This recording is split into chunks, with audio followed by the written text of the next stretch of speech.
Vemuri Kaveri travels bus దహనం case మనందరం చూస్తున్నాము. గత 2-3 రోజులుగా మొత్తం అందరూ కూడా దీని గురించే చర్చిస్తున్నటువంటి పరిస్థితి ఉంది. దేశవ్యాప్తంగా అందరి హృదయాలను కలిచివేసింది. 19 మంది ప్రాణాలు అందులో పోగొట్టుకోవటం, అలాగే ఆ కుటుంబాల్లో తీవ్ర విషాదం నింపటం అనేది అందరూ కూడా చాలా బాధపడుతున్నటువంటి పరిస్థితి. దీనికి సంబంధించి మనతో మాట్లాడేందుకు జై భారత్ పార్టీ వ్యవస్థాపక అధ్యక్షులు, అలాగే సిబిఐ మాజీ జేడీ లక్ష్మీనారాయణ గారు లైవ్ కాల్ అందుబాటులో ఉన్నారు. ఒక్కసారి సార్తో మాట్లాడదాం. సార్ నమస్తే అండి. నమస్తే నిరుపమ్ గారు. సార్, చాలా అత్యంత విషాదకరమైన ఘోరమైన ఘటన సార్. కేవలం డ్రైవర్ నిర్లక్ష్యము, అలాగే ఆ బైకర్ యొక్క నిర్లక్ష్యం కూడా ఉంది ఇందులో. ఎందుకంటే బైకరు తాగి నడపటము, అది కనిపించలేదని చెప్పేసి ఇతను చెప్పటము, తర్వాత బైక్ అక్కడ పడిపోయిన తర్వాత కూడా రోడ్డు మీద 3 బస్సులు వెళ్ళిపోయాయంట సార్. చాలా వెహికల్స్ అదే రోడ్లో వెళ్ళాయంట. ఏ ఒక్కరూ కూడా ఆ బైక్ని పక్కకు తీసేటువంటి ప్రయత్నం చేయకపోవటము, తర్వాత బస్సు దిగి అతను ఎప్పుడైతే మంటలు అంటుకున్నాయో డ్రైవర్ పారిపోయాడు సార్. కనీసం అవి సెన్సార్ డోర్స్ అంట, సో అవి మాన్యువల్ కూడా కాదు, ఓపెన్ చేయడానికి కూడా రానటువంటి సిచ్యుయేషను. ఎవరో ఒక పౌరుడు రోడ్డు మీద పోయి అతను ఆ బండరాయితోటి పగలగొట్టి ఒక 10 మంది వరకు కాపాడగలిగాడు. అవన్నీ వింటుంటే చాలా హృదయ విదారకంగా అనిపిస్తుంది సార్.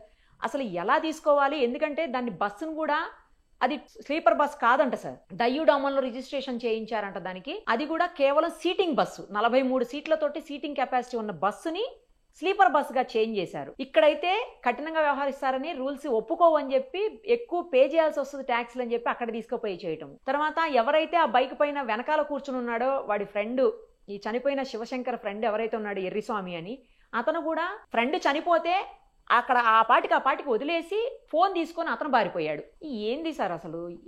ఏంటి, ఎక్కడ నిర్లక్ష్యం? ఇంతమంది నిర్లక్ష్యం కలిసి 19 ఫ్యామిలీస్లో విషాదాన్ని నింపింది సార్. ఇందులో ముఖ్యంగా మనం చూడాల్సింది ఏంటంటే, సామాజిక బాధ్యత అన్నది సమాజంలో క్రమక్రమంగా తగ్గిపోతుంది. అంటే మనకెందుకులే అన్న ధోరణి పెరిగిపోతుంది. ఏదైనా సహాయంలో కోరుకున్న వ్యక్తిని కూడా వాళ్ళు వీడియోల్లో బంధిస్తున్నారు, కానీ సహాయం చేసే వ్యక్తులు కూడా తక్కువ అయిపోతున్నారు. మీకు అనేక సంఘటనలు సమాజంలో జరుగుతుంది. యాక్చువల్గా ఈ యాక్సిడెంట్ యొక్క పార్శ్వభూమిలో మనం చూడాలంటే, భారతదేశంలో నిమిషానికి 3 యాక్సిడెంట్లు అవుతుంటాయి. సుమారుగా సంవత్సరానికి 1,75,000 మంది యాక్సిడెంట్స్ లో చనిపోతున్నారన్నది స్టాటిస్టిక్స్. ఆ తర్వాత ముఖ్యంగా మనం చూసుకుంటే, ఈ ప్రస్తుతం యాక్సిడెంట్ ఈ చిన్నటేకుల అనే గ్రామం దగ్గర కర్నూలు జిల్లాలో జరిగిన ఈ బస్సు ప్రమాదంలో ముఖ్యంగా ఈ రోజు పేపర్లో వచ్చిన విషయం ఏంటంటే, ఈ శివశంకర్ అనే వ్యక్తి ఎవరైతే ఆ బైక్ నడుపుతున్నాడో అతను 2 సార్లు లిక్కర్ అక్కడ కొనుక్కున్నాడు ఒక షాప్ లో అని చెప్పేసి. అవును సార్, 6:30కు ఒకసారి, 8:30కు ఒకసారి, 8:30కు ఒకసారి 2 సార్లు కొన్నారని ఎక్సైజ్ వాళ్ళు వాళ్ళ రికార్డ్స్ అవి చెక్ చేసి చెప్పారు. సో ఆ తర్వాత ఈ వ్యక్తి డివైడర్ ని ఢీ కొట్టుకుని ఆ వ్యక్తి అక్కడ చనిపోవడం, ఆ బైక్ అలాగే పడిపోయింది. మీరన్నట్టు 3 వాహనాలు అవి చూసుకొని పక్క నుంచి వెళ్ళిపోయాయి, గాని ఈ వాహనం ఆ బైక్ ని ఢీ కొట్టడం వల్ల అది కిందికి, బస్సు కిందికి వచ్చి దాని ఫ్యూయల్ ట్యాంక్ ఏదైతే ఉంటుందో అది పేలిపోయి, అది వచ్చేసి బస్సు యొక్క ట్యాంక్ పేలిపోయి, ఫైనల్ గా అనేక వ్యవస్థలు ఏవైతే ఉన్నాయో లైక్ హైడ్రాలిక్ గేట్స్, డోర్స్, ఇవన్నీ కూడా జామ్ అయిపోయాయి అందులో. సో యాక్సిడెంట్స్ అన్నవి అనేక కారణాలతో జరుగుతుంటాయి. సో ఒకటిది ఆ మోటార్ బైక్ చాలకుడు ఎవరైతే శివశంకర్ ఉన్నాడో అతని యొక్క తప్పిదం. ఆ తర్వాత అతని పిలియన్ రైడర్ ఎవరైతే మీరు అన్నారు, ఎర్రస్వామినో ఎవరో, ఎర్రిస్వామి, అతను తన బాధ్యతను గుర్తించకుండా అక్కడి నుంచి వెళ్ళిపోవడం. అతనే గనుక ఆ మోటార్ సైకిల్ ని పక్కకు తీసి పెట్టి తన బాధ్యతను నిర్వహించుంటే ఈ యాక్సిడెంట్ జరిగి ఉండేది కాదు. ఆ తర్వాత రెండవ ముఖ్యమైన విషయం ఏంటంటే, హైవేల్లో చాలా స్పీడ్ గా వెహికల్స్ వెళ్ళడం అన్నమాట. ఒకటి యాక్సిడెంట్ జరగడం, యాక్సిడెంట్ తర్వాత మనం ఏ విధంగా స్పందిస్తున్నాం అన్నది కూడా చాలా ముఖ్యమైన విషయం. Correct sir. ఫర్ ఎగ్జాంపుల్, ఈ వెహికల్ లో డ్రైవర్ అక్కడే ఉండి ఆ బస్సులో ఉన్న ఫైర్ ఎక్స్టింగ్విషర్ ఉంటుంది, ఆ ఫైర్ ఎక్స్టింగ్విషర్ ని ఉపయోగించడం, లేకుంటే ఎమర్జెన్సీ డోర్లను ఓపెన్ చేయడం, లేకుంటే అక్కడ ఉన్న ఎక్విప్మెంట్ తో ఈ కిటికీలు ఏవైతే ఉంటాయో గ్లాసుల్ని కొట్టేసి దాని నుంచి ప్రజలను బయటికి వెళ్లేటట్టు చేయడం, ఇవన్నీ కూడా చేయాల్సిన విషయాలు. ఆ తర్వాత బస్సు యొక్క రచన ఎలా ఉంది అన్నది కూడా చాలా ముఖ్యమైన విషయం. మీరేమన్నారంటే, ఈ బస్సు అన్నది బేసిక్ గా దాద్రా నగర్ హవేలీలో రిజిస్ట్రేషన్ చేసుకున్నారు, అందుకనే డిడి అన్న సిరీస్ లో ఉంది. ఎందుకంటే అక్కడ ట్యాక్సీలు తక్కువగా ఉంటాయి కాబట్టి అక్కడ తీసుకుంటుంటారు. ఇంతకు ముందు మీరు రాష్ట్రంలో చూస్తే నాగాలాండ్ రిజిస్ట్రేషన్ చేసిన బస్సులు చాలా నడిచాయి. ఆ తర్వాత సాధారణంగా ఎలా ఉంటుందంటే, ఈ బస్సులకు ముందు చేసిస్ తీసుకుంటారు, తీసుకుని దాన్ని బాడీ బిల్డింగ్ చేస్తారు. యాక్చువల్ గా మీరు చూసుకుంటే పూణేలో ఒక సంస్థ ఉంది, వారు ఎక్కడెక్కడ ఈ బాడీ బిల్డింగ్ చేసుకోవచ్చు అన్న వాళ్ళకి సర్టిఫికేషన్ ఇస్తారు. సో అక్కడికి వెళ్ళి మనం బాడీ బిల్డింగ్ చేసుకోవచ్చు. తర్వాత ఈ బాడీ బిల్డింగ్ దానికి కూడా మనం ఆర్టీఓ పర్మిషన్స్ అవి తీసుకోవాలి. యాక్చువల్ గా మేము ఎలక్షన్ క్యాంపెయినింగ్ అప్పుడు చిన్న వెహికల్స్ ని ఎలక్షన్ ప్రచారానికి ఉపయోగించినప్పుడు కూడా మనం పర్మిషన్స్ తీసుకుంటాం. Okay sir. ఓకే. అంటే వెహికల్ లో ఏదైనా మాడిఫికేషన్ తీసుకోవాలంటే దాన్ని with permission with authorized people దగ్గరే చేయాలి. ఓకే. సో సాధారణంగా చాలా మంది ఏం చేస్తుంటారంటే ఎక్కువ సీటింగ్ పెంచాలని చెప్పేసి రకరకాల విన్యాసాలు చేస్తుంటారు వాటికి. అంటే కొన్ని డోర్స్ ఉన్న చోట్ల కూడా అక్కడ సీట్లు పెట్టేయడం, సో దాన్ని ఎంత స్పేస్ వదలాలో స్పేస్ వదలకుండా కంజెస్టెడ్ చేయడం, సార్. ఇలాంటివన్నీ కూడా ఎన్ని ఎమర్జెన్సీ ఎగ్జిట్లు పెట్టాలో అన్ని పెట్టకుండా వాటిని తగ్గించడం, ఇవన్నీ కూడా బస్సు యొక్క రచనలో ఏదైతే డిఫెక్ట్స్ ఉన్నాయో యాక్సిడెంట్ జరిగిన తర్వాత ఇవన్నీ కూడా ఆ ప్రమాదం యొక్క ప్రభావాన్ని తగ్గించడానికి ఉపయోగించే సాధనాలు ఏవైతే ఉంటాయో అవన్నీ కూడా తగ్గించాలి. సో ఈ విధంగా చూడాలి. ఒకటి, యాక్సిడెంట్ ఎందుకు జరిగింది, ఆ తర్వాత బస్సులో యాక్సిడెంట్ జరిగిన తర్వాత ఈ మరణాల సంఖ్య తగ్గించే ఆస్కారం ఉందా లేదా అన్నది కూడా మనం చూడాల్సిన అంశం. సో ఆ విధంగా ఫైనల్ గా చూసుకుంటే ఈ దాంట్లో ముఖ్యంగా మోటార్ బైక్ తర్వాత సాధారణంగా రాత్రిపూట విపరీతమైన వేగంతో ఈ వెహికల్స్ వెళ్తుంటాయి. Exactly sir. అంటే మిమ్మల్ని 10:30కు మేము లకడికపూర్లో ఎక్కించుకుంటాం, ఉదయం 6:30కు మిమ్మల్ని మెజెస్టిక్ బెంగళూరులో వదిలేస్తాం. ఇది మామూలుగా ఈ బస్సులు. ఆ బస్సులు ఎంత ఫాస్ట్ గా వెళుతుంటాయంటే మీరు అసలు ఊహించలేరు. తర్వాత ఏంటంటే హైవే రచన కూడా ఒకసారి చూడాలి. రోడ్ కండిషన్స్ ఎలాగున్నాయి. చాలా చోట్ల ఏమవుతుందంటే ఈ ఊర్లను మధ్య మధ్యలో చిన్న చిన్న గ్యాప్స్ పెడతారు. అక్కడ ఏంటంటే సాధారణంగా ఈ మోటార్ సైకిల్స్ వస్తుంటాయి, అందులో సడన్ గా రావడం వల్ల కూడా చాలా యాక్సిడెంట్స్ జరుగుతాయి. తర్వాత వచ్చేసి ఏంటంటే ప్రమాదవశాత్తు ఈ ఆవులు గాని గేదెలు గాని ఇటువంటి జంతువులు కూడా సడన్ గా వస్తుంటాయి రోడ్ల మీద. సో దీని వల్ల కూడా సడన్ బ్రేక్ వేయడము, దాని వల్ల ప్రమాదాలు జరగడం కూడా సంభవిస్తుంటాయి.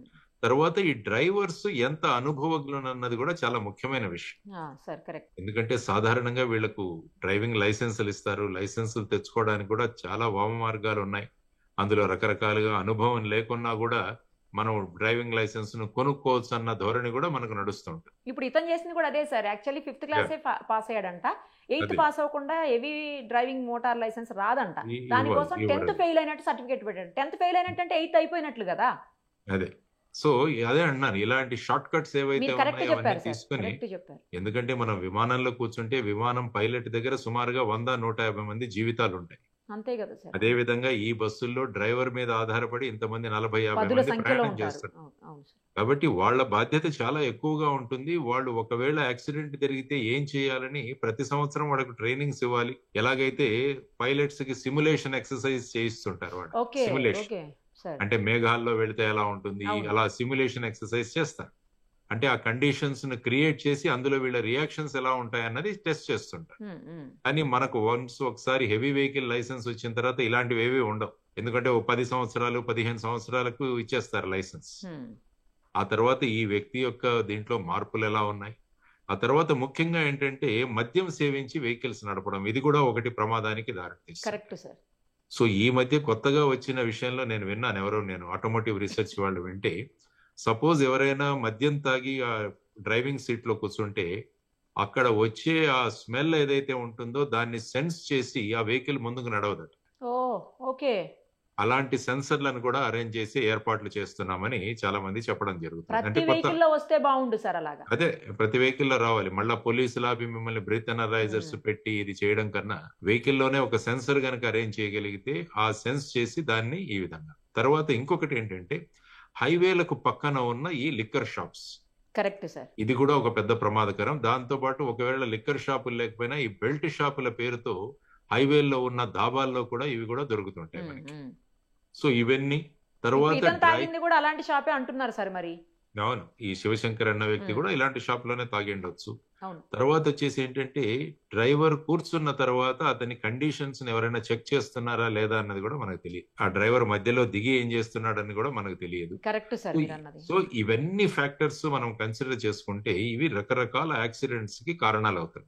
సో ఇందులో ముఖ్యంగా ఈ కర్నూలు దగ్గర జరిగిన సంఘటన, ఇంతకు ముందు కూడా బెంగళూరు నుంచి వస్తున్న ఒక బస్సు కూడా ఈ విధంగానే అక్కడ ప్రమాదానికి గురి అయ్యి కూడా అప్పుడు కూడా చాలా పెద్ద పాలెం దగ్గర సార్, పాలెం దగ్గర కూడా 45 మెంబర్స్ సార్ అప్పుడు కూడా చనిపోయారు. తర్వాత ఏంటంటే ముఖ్యంగా ఈ మధ్య వెహికల్స్ లో వెహికల్ వెయిట్ తగ్గించడానికి ఇంతకు ముందు మనం మామూలుగా కరెక్ట్. టిన్, ఎగ్జాక్ట్లీ రేకులు సార్. అవును. ఇలాంటివి వాడేవాడు. ఉమ్. ఇప్పుడు మొత్తం కూడా ఫైబర్ మెటీరియలే వాడుతున్నాం. అల్యూమినియం ఫైబర్ వాడుతున్నారండి సార్. ఫైబర్. అవును. దానివల్ల ఏముందంటే ఒక చిన్న మంట అంటుకున్నా కూడా మొత్తం బస్సుకే ప్రమాదం వస్తుంది. సో ఇవన్నీ కూడా డిజైన్ కారణాలు, రోడ్డు కారణాలు, వెహికల్ నడిపే వాళ్ళ కారణాలు, స్పీడ్ మీద నియంత్రణ లేకపోవడం. ఎందుకంటే సాధారణంగా గవర్నమెంట్ బస్సుల్లో చూస్తే స్పీడ్ గవర్నర్స్ ఫిట్ చేస్తారు.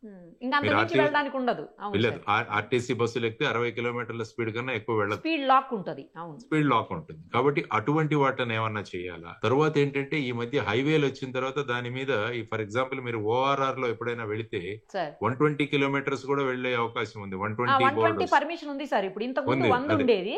100 ఉండేది. ఇప్పుడు ఇప్పుడు 120 అవును. చేశారు. అవును.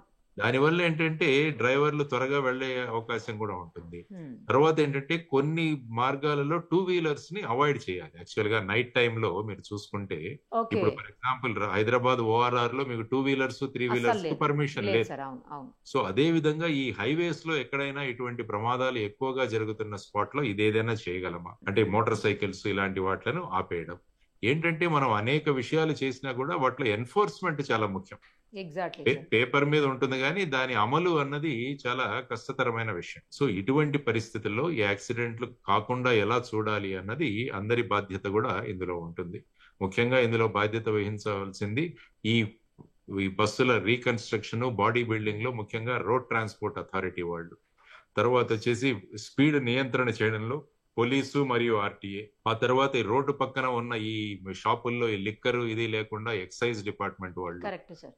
తర్వాత వచ్చేసి నేషనల్ హైవే అథారిటీస్, తర్వాత స్టేట్ హైవే అథారిటీస్ రోడ్ యొక్క కండిషన్ ఏంటి, ఆ తర్వాత రోడ్ లో ఒక సైడ్ నుంచి ఇంకో సైడ్ నుంచి వెహికల్స్ రాకుండా. తర్వాత ఏంటంటే ఈ మధ్య అనేక వెహికల్స్ లో ఫ్లాష్ లైట్స్ అన్నవి చాలా ఎక్కువగా వాడుతుంటాయి. అంటే ఆ వెహికల్స్ ఎదుటి పక్క నుంచి వస్తున్నప్పుడు మనకు ఎంత గ్లేర్ ఉంటుందంటే దానిలో డ్రైవర్ కి ముందు రోడ్డు కూడా కనిపించకపోనంత ప్రమాదం కూడా జరుగుతుంది. అవును సార్. అవును. అవును. అది కూడా one of the reasons for the accidents. తర్వాత చాలా చోట్ల వెహికల్స్ ను నిలిపేస్తుంటారు, ఆపేస్తుంటారు, ట్రాక్టర్లు ఇలాంటివి. ఓకే. అంటే వెనకాల నుంచి వచ్చే వెహికల్ ముందు ఒక వెహికల్ ఆగింది అని మామూలుగా ఏంటంటే రెడ్ లైట్స్ పెడతాం అక్కడ వెనకాల. ఉమ్, ఉమ్, ఉమ్. అవి దూరం నుంచి రిఫ్లెక్ట్ అవుతుంటాయి ఎప్పుడైతే వాటి మీద లైట్ పడుతుందో. ఉమ్. కానీ చాలా ట్రాక్టర్స్ గానీ ట్యాంకర్స్ గానీ వీటిలలో ఈ వెనకాల ఉండాల్సిన రిఫ్లెక్టింగ్ లైట్స్ కూడా చాలా వాటిలకు ఉండవు. ఓకే. దానివల్ల ఏంటంటే ఈ అతి వేగంగా వచ్చిన వెహికల్స్ వాటిని ఢీ కొట్టుకోవడం వల్ల చాలా చోట్ల మీరు చూస్తుంటారు కారు ట్యాంకర్ కిందికి వెళ్ళిపోవడం, ఇలాంటి ప్రమాదాలన్నీ కూడా జరుగుతుంది. అంటే ఇది ఒక సామాజిక బాధ్యతగా ప్రతి విభాగం కూడా వాళ్ళ రోల్ గనక చేయగలిగితే యాక్సిడెంట్లను మనం నియంత్రించగలగాలి అన్నది ముఖ్యంగా. ఎందుకంటే మీరు అన్నట్టు ఇప్పుడు 19 కుటుంబాల్లో ఈ విధమైన దుఃఖ ఛాయలు నిండుకున్నాయి. అందులో సంపాదించే వాళ్ళు ఉంటారు. వాళ్ళు సడన్ గా మరణించడం వల్ల ఆ కుటుంబాల భవిష్యత్ ఏంటన్నది కూడా చాలా ముఖ్యమైన విషయం. No doubt motor vehicle accident tribunals ఉన్నాయి, వాటిలో వీళ్ళకు కాంపెన్సేషన్ వస్తుంది. కానీ ప్రతిసారి దీన్ని అవాయిడ్ చేయగలమా అన్నది మనం ఆలోచించాలి. Correct prevention sir. అవ్వకుండా గనక మనం చేయగలిగితే ఏమవుతుందంటే ఇంతమంది జీవితాలు అన్నవి మనం రక్షించవచ్చు అన్నది ఆలోచించాల్సిన అంశం. ఇంకొక విషయం చెప్పండి సార్. ఏంటంటే Yeah. ఇప్పుడు ఈ కేసులో ఈ బైక్ వల్లనే ప్రాబ్లం అయిందని చెప్పేసి శివశంకర్ మీద కేసు పెట్టించారు. ఎవరితో అంటే ఎర్రుస్వామి తోటి. Hmm. శివశంకర్ అనే వ్యక్తే లేడు కదా, అసలు చనిపోయాడు. Hmm. అతని మీద కేసు పెట్టిస్తే ఏమవుతుంది? ఎందుకు పోలీసులు ఎర్రుస్వామి తోటి అతని మీద కేసు పెట్టించారు? ఏం జరుగుతుంది? వాట్ నెక్స్ట్ సార్ అసలు? అంటే ఇన్వెస్టిగేషన్ లో ఫైనల్ గా తేల్చాల్సింది ఏంటంటే ఈ యాక్సిడెంట్ ఎలా జరిగింది అన్నది ఇన్వెస్టిగేషన్ లో తేలాలి. ఓకే. సో ఇందులో ప్రధానమైన కారణం ఈ శివశంకర్ అన్న వ్యక్తి యాక్సిడెంట్ చేయడం వల్ల. ఉమ్. యాక్చువల్ గా మీరు చూస్తే ఎర్రిస్వామి అన్న వ్యక్తి కూడా కో అక్యూజ్డ్. అతను యాక్చువల్ గా అక్కడ ఉన్న పరిస్థితిని నియంత్రించకుండా ఉమ్. అతను మొబైల్ తీసుకుని వెళ్ళిపోయాడని మీరే చెప్పారు. అవును సార్. ఆ మొబైల్ కాబట్టి- ఆధారంగానే పట్టుకొచ్చారు పోలీసులు. అదే అంటే సిగ్నల్ ఆధారంగా. ఈ వ్యక్తి యొక్క నిర్లక్ష్యత కూడా చాలా బాధ్యత. అదే అక్కడ ఉండి ఆ మోటార్ సైకిల్ ని పక్కకు తప్పించి అక్కడ ఏదైనా 100 కి డైల్ టెంపరీగా చేసి సార్. చేసి ఇమీడియట్ 100 డైల్ హైవే పోలీస్ ని ఉమ్, పిలిపించి ఉమ్. ఇవన్నీ చేయగలిగితే ఇవి జరిగేవి కాదు కదా. అవును. సో 100% బాధ్యత అయ్యేది కాదు. ఎందుకంటే బాధ్యత వహించాల్సిన వ్యక్తి ఉన్నారు. కాబట్టి ఫైనల్ గా ఈ యాక్సిడెంట్ కారణం శివశంకర్ మోటార్ సైకిల్ కు డివైడర్ కొట్టుకోవడం, ఆ తర్వాత అతను పోవడం, ఆ తర్వాత అతని మోటార్ సైకిల్ రోడ్డు మీదే ఉండడం, ఆ తర్వాత వెనకాల నుంచి ఇచ్చిన ఈ వెహికల్ చూసుకోకుండా దాన్ని గుద్దివేయడం. సో ఈ విధంగా చూసుకుంటూ పోతుంటే మనం ముఖ్యంగా చేయాల్సింది ఏంటంటే స్పీడ్ నియంత్రణ అన్నది చాలా ముఖ్యమైన అంశం. తర్వాత హైవేలో కూడా పోలీసులు అలర్ట్ గా ఉంటారు. మామూలుగా హైవే పెట్రోల్ కూడా ఇలాంటివి ఏదైనా జరగగానే వెంటనే కమ్యూనికేషన్ ద్వారా మిగతా వాళ్లకు వార్నింగ్స్ ఇవ్వడము, ఇలాంటివన్నీ కూడా చేయాలి.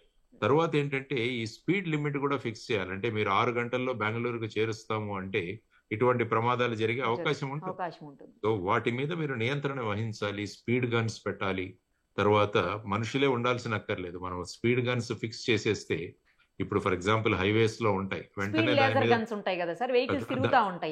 దాని మీద చలాన్స్ మనకి ఇమీడియట్ గా రిలీజ్ అవుతాయి. సో ఇవన్నీ కూడా, కాబట్టి ఎప్పుడు కూడా మన దగ్గర వెహికల్ ఉంది, ఆ వెహికల్ 240 కిలోమీటర్ స్పీడ్ వెళ్ళగలదు అది కాదు. నువ్వు యాక్సిలరేటర్ మీద నీ నియంత్రణ ఎంత ఉంది, బ్రేక్ కన్నా యాక్సిలరేటర్ మీద నియంత్రణ చాలా ముఖ్యం మీకు. సో ఆ విధంగా డ్రైవర్స్ కు ట్రైనింగ్ ఇవ్వాలి. ఏదైనా ఇటువంటి ప్రమాదం జరిగితే మనం ఏం చేయొచ్చు అన్నది కూడా వాళ్లకు ట్రైనింగ్స్ ఇవ్వాలి. ఇవన్నీ కూడా కేసు పెట్టి ఏం చేస్తారు సార్, నాకు అది అర్థం కావట్లేదు. చనిపోయిన అతని మీద కేసు పెట్టి ఇంకా అంతటితో క్లోజ్ చేసేస్తారా సార్? అబెటెడ్ సమ్మరీ అవుతుంది, క్లోజ్ అయిపోతుంది అదంతే. అంటే ఎవరైనా వ్యక్తి, మరణించిన వ్యక్తి మీద కేసు, ఆ వ్యక్తి లేనప్పుడు ఇంక కోర్టులో కేసు నడవదు. కానీ ఈ యాక్సిడెంట్ కు ప్రధానమైన కారణం అతను కాబట్టి ఆ కేసు రిజిస్టర్ చేస్తారు, అబేటెడ్ సమ్మరీ అని పంపిస్తారు అనమాట కోర్టు. ఎందుకంటే ఆ తర్వాత ఫైనల్ గా వీళ్ళందరికీ కాంపెన్సేషన్ రావాలన్నా కూడా ఒక ఎఫ్ఐఆర్ అన్నది ఉండాలి. బస్సులో లేకపోతే ఇన్సూరెన్స్ వాళ్ళు క్లెయిమ్ చేయాలన్నా కూడా ఒక ఎఫ్ఐఆర్, ఆ బేసిస్ మీద ఇది జరిగిందని పోలీస్ రిపోర్ట్ కూడా ఎన్క్లోజ్ చేయాల్సి ఉంది. సో ఈ అన్ని కారణాల వల్ల ఇది జరుగుతుంది. ఐ థింక్ ఫర్దర్ కూడా ఈ ప్రస్తుత డ్రైవర్ మిస్టేక్ కూడా ఎంత అన్నది తర్వాత ఈ బస్సు ఓనర్ ఎవరు, తర్వాత ఈ బస్ మేకింగ్ అన్నది, బాడీ బిల్డింగ్ అన్నది నియమాల అనుసరించి జరిగిందా లేదా, ఆ బస్సు రచన ఎలా ఉంది, పర్మిషన్ ఎంత ఉంది, దీంట్లో ఎంత చేశారు, ఈ వయలేషన్స్ ఏమైతే ఉన్నాయో అవన్నీ కూడా డిపార్ట్మెంట్ పరంగా వాళ్ళకు ఫైన్స్ ఇలాంటివి కూడా వేసే ఆస్కారం ఉంది. తర్వాత బస్సులో కావాల్సిన ఈ ఎక్విప్మెంట్ ఉందా లేదా ఇది కూడా చూడాలి. ఆ ఫైర్ ఎక్స్టింగ్విషర్ ఎప్పుడు ఫీల్ చేశారు, మరి ఇతను ఆ ఫైర్ ఎక్స్టింగ్విషర్ కాకుండా ఎందుకు ఇతను పరిగెత్తిపోయాడు, ఇవన్నీ కూడా నిర్లక్ష్యానికి ప్రధానమైన నెగ్లిజెన్స్. ఇది mostly it is a negligence. So ఇవన్నీ కూడా బయటికి తీసుకురావాల్సిన అవసరం. సో వీటన్నింటి మీద సమగ్రంగా దర్యాప్తు జరుపుతారా సార్? అయితే జరిపి అప్పుడు ఫైనల్ గా చార్జ్ షీట్ వేస్తారు. జరపాలి. అంటే ఇంకా ప్రస్తుతానికైతే కేసు ఇతని మీదకి బుక్ చేశారు. ఆ తర్వాత ఇన్వెస్టిగేషన్ లో మిగతా వాళ్ళు కూడా ఈ యాక్సిడెంట్ కి కారణమవుతారంటే వాళ్ళ పేర్లు కూడా యాడ్ చేస్తారు దీంట్లో definite. Finally charge sheet file చేస్తారు, అంతేనా సార్? చార్జ్ షీట్ ఫైల్ చేస్తారు, అంటే అందులో సాక్ష్యాధారాలు వచ్చి వెంటనే చార్జ్ షీట్ ఫైల్ చేస్తారు, లేకుంటే క్లోజ్ చేస్తారు. అక్కడి నుంచి అప్పుడు ఇన్సూరెన్స్ కంపెనీ వాళ్ళ నుంచి వీళ్ళకి అవకాశం ఉంటుంది వచ్చే. ఇన్సూరెన్స్ కంపెనీ ఇప్పుడే ఇనిషియేట్ చేస్తారు, వాళ్ళు కూడా కారణాలు ఇవన్నీ కూడా వెతుకుతారు. ఎందుకంటే ఫైనల్ గా ఇన్సూరెన్స్ ఇవ్వడానికి మనకు ఒక రిపోర్ట్ కూడా కావాలి, అసలు ఏం జరిగింది అని. ఈవెన్ మనం మోటార్ వెహికల్ యాక్సిడెంట్, మనం మామూలుగా వెహికల్ నడుపుతున్నప్పుడు కూడా ఏదైనా జరిగితే థర్డ్ పార్టీ ఇన్సూరెన్సెస్ ఉంటాయి, వీటిలన్నిటి కూడా పోలీస్ రిపోర్ట్ ఇవ్వాలి, తర్వాత ఒక రిపోర్ట్ తీసుకోవాలి, తర్వాత డ్యామేజ్ యొక్క ఫొటోస్ పెట్టాలి, ఇదంతా కూడా ప్రొసీజర్ కదా. సో ఆ విధంగా ఈ ప్రొసీజర్స్ కూడా నడుస్తాయి. అంటే నేను అనేది చనిపోయిన వాళ్ళకి వచ్చే ఇన్సూరెన్స్ గురించి కూడా sir. Insurance motor vehicle accident tribunal కు వీళ్ళందరూ వేస్తారు. వేసినప్పుడు ఏమవుతుందంటే అక్కడ మళ్ళీ ఇన్సూరెన్స్ కంపెనీలు వీళ్ళకి ఇస్తారు. దానికి ఎంత ఇన్సూరెన్స్ ఇవ్వాలన్నది కూడా motor vehicle accident tribunal decide చేస్తుంది. అంటే అందులో ప్రతి వ్యక్తి యొక్క లైఫ్ స్పాన్ ఎంత, తర్వాత అతను ఎంత ఆదాయం ఉంది, ఎంత సంపాదిస్తున్నారు, ఈ యాక్సిడెంట్ వల్ల అతను ఇంత ఆదాయం కోల్పోయారు, ఆ కుటుంబానికి ఇంత నష్టం కలిగింది, దీనికంతా ఒక ఫార్ములా ఉంది. దీన్ని సొల్యూషన్ స్కీమ్ అంటారు. యాక్చువల్ గా మోటార్ వెహికల్ యాక్సిడెంట్ యాక్ట్ లో ఈ సొల్యూషన్ స్కీమ్ అని ఉంటది. దాని ప్రకారం ఈ ఎంత నష్టపరిహారం ఎంత ఇవ్వాలన్న దానికి క్యాలిక్యులేషన్ కూడా ఉంటుంది. సో అవన్నీ చేసి ఈ motor vehicle accident claims tribunal వాళ్ళు దీనికి ఒక ఇది ఆర్డర్ ఇస్తారు. థ్యాంక్ యూ సార్, చాలా క్లియర్ గా అన్ని చెప్పారు. Thank you so much. Right, నమస్తే. మరిన్ని అప్డేట్స్ కోసం Nirupama Suman TV Insta page ని ఫాలో చేయండి. సుమన్ టీవీలో మీ పర్సనల్ అండ్ బిజినెస్ ప్రమోషన్స్ కోసం కింది నెంబర్ కి కాంటాక్ట్ చేయండి.